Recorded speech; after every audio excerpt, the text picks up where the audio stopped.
¿Sabían que el deporte más popular del mundo, el fútbol, una vez estuvo a punto de ser erradicado por completo? Y no por una guerra ni por una catástrofe, sino por la Iglesia.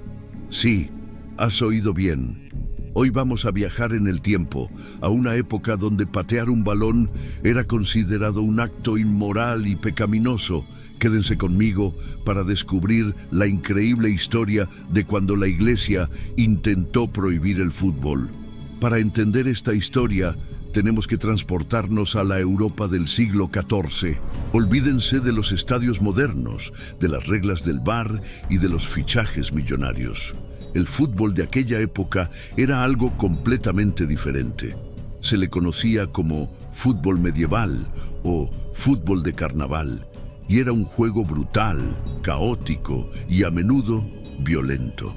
Imaginen esto: pueblos enteros, a veces cientos de personas, se enfrentaban en una batalla campal.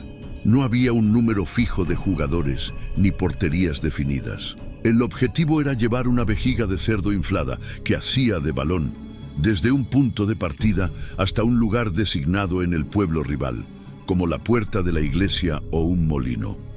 Las reglas eran, por decirlo suavemente, muy laxas. Se permitía casi todo: empujar, golpear, placar. Era más una mezcla de rugby, lucha libre y una revuelta popular que el fútbol que conocemos hoy. Estos partidos se jugaban principalmente durante festividades religiosas, como el martes de carnaval, justo antes del inicio de la Cuaresma. Era una forma de desahogo colectivo, una última explosión de energía y caos antes de un período de solemnidad y penitencia. Los campos de juego eran las propias calles, los campos y los ríos que separaban las aldeas. Las distancias podían ser de varios kilómetros y los partidos duraban horas, a veces días enteros. Ahora, pónganse en la piel de un clérigo del siglo XIV. Vives en un mundo donde la fe, el orden y la moralidad son los pilares de la sociedad. La vida terrenal es vista como una preparación para la vida eterna, y cualquier distracción del camino espiritual es vista con sospecha. Y de repente, en medio de una festividad religiosa, ves a tus feligreses comportándose como una turba salvaje. Los gritos, la violencia, las apuestas, el consumo excesivo de alcohol, todo esto acompañaba a los partidos de fútbol medieval.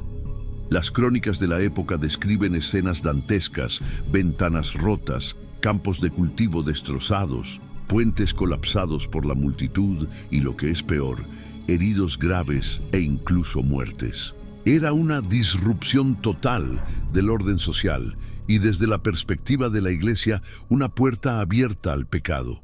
La Iglesia veía este juego como una manifestación de los peores instintos humanos. Lo consideraban inmoral, indecente y una práctica pagana. Argumentaban que fomentaba la ira, la codicia a través de las apuestas, la pereza al descuidar el trabajo y, sobre todo, la violencia. El cuerpo, que según la doctrina cristiana es el templo del Espíritu Santo, era maltratado y puesto en riesgo por una simple diversión mundana. Además, el hecho de que se jugara en domingos o días de fiesta religiosa era una ofensa directa. Esos días debían dedicarse a la oración, al descanso y a la contemplación espiritual, no a una batalla campal por una vejiga de cerdo. Los sermones de la época estaban llenos de condenas contra este juego del diablo. Los sacerdotes advertían a sus congregaciones que participar en el fútbol era arriesgarse a la condenación eterna. Pero la Iglesia no se limitó solo a las palabras.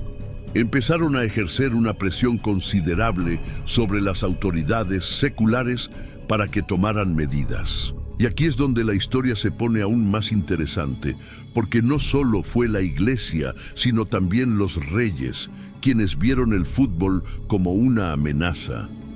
En 1314, el rey Eduardo II de Inglaterra emitió una de las primeras prohibiciones documentadas del fútbol.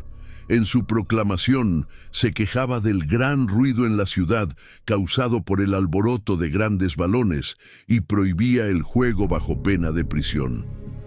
¿Por qué un rey se preocuparía por un simple juego? Por dos razones principales. Primero, el desorden público.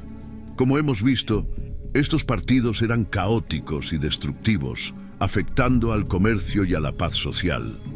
Pero la segunda razón era aún más importante para la corona: la defensa del reino. En aquella época, la ley inglesa exigía que todos los hombres sanos practicaran el tiro con arco para estar preparados en caso de guerra. Era la principal arma del ejército inglés, como se demostró en batallas famosas como Crécy y Agincourt.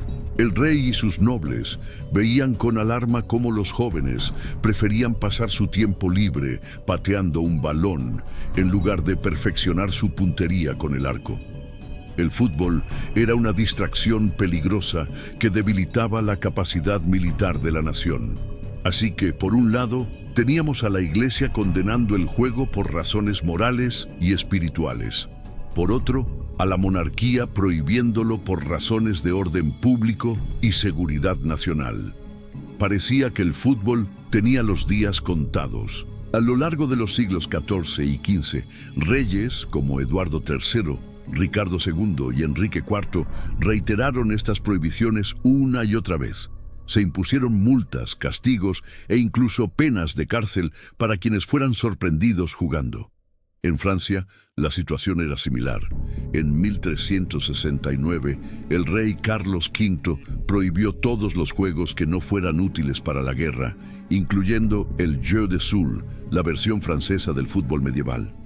La prioridad era, de nuevo, la práctica del arco y la ballesta. La Iglesia francesa, por supuesto, apoyó estas medidas con entusiasmo, reforzando la idea de que estos juegos eran una pérdida de tiempo pecaminosa.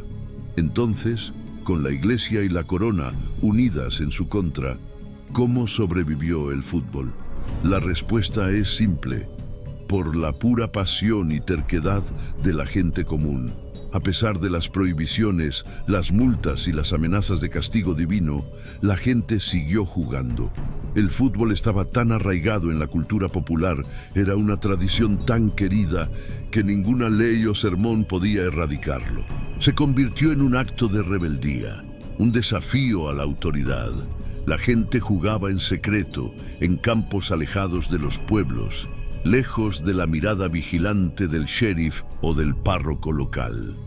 El juego se transmitía de generación en generación, no a través de manuales o reglas escritas, sino a través de la tradición oral y la práctica. Con el tiempo, la hostilidad de las autoridades comenzó a disminuir. La invención de las armas de fuego hizo que el tiro con arco perdiera su importancia militar crucial, eliminando uno de los principales argumentos del rey contra el fútbol. Además, la sociedad estaba cambiando. El Renacimiento y la Reforma Protestante trajeron nuevas formas de pensar que, aunque lentamente, comenzaron a separar lo secular de lo religioso. No fue hasta el siglo XIX, en las escuelas públicas de élite de Inglaterra, donde el fútbol comenzó a transformarse en el deporte que conocemos hoy. Fue allí donde se establecieron las primeras reglas unificadas, se limitó el número de jugadores y se prohibió la violencia excesiva. Irónicamente, estas escuelas, muchas de ellas con una fuerte afiliación religiosa, vieron el fútbol como una herramienta para enseñar disciplina, trabajo en equipo y juego limpio, valores muy diferentes a los que la Iglesia medieval asociaba con el juego. A partir de ahí, el fútbol se expandió por todo el mundo a través del Imperio Británico, convirtiéndose en el fenómeno global que es hoy. Pero es fascinante pensar que este deporte que une a miles de millones de personas y que es una fuente de alegría y pasión, tuvo que sobrevivir a siglos de persecución por parte de las instituciones más poderosas de su tiempo. La próxima vez que vean un partido, ya sea en un estadio monumental o en un parque de barrio, recuerden esta increíble historia. Recuerden a esos aldeanos medievales que arriesgaban multas, prisión e incluso la condena de su alma por el simple placer de patear un balón. Ellos son los verdaderos héroes anónimos de la historia del fútbol, los que mantuvieron viva la llama del juego cuando la Iglesia y los reyes intentaron apagarla. Es un poderoso recordatorio de cómo la cultura popular y la pasión de la gente pueden prevalecer incluso frente a la oposición más formidable. El fútbol no es solo un juego, es un testamento de resiliencia y del indomable espíritu humano. Muchas gracias por acompañarme en este viaje al pasado. Si les ha gustado esta historia y quieren descubrir más curiosidades increíbles, no olviden darle a me gusta, suscribirse al canal y activar la campanita para no perderse ningún video. Déjenme en los comentarios qué les pareció y si conocen alguna otra historia fascinating sobre los orígenes del deporte. Nos vemos en el próximo video.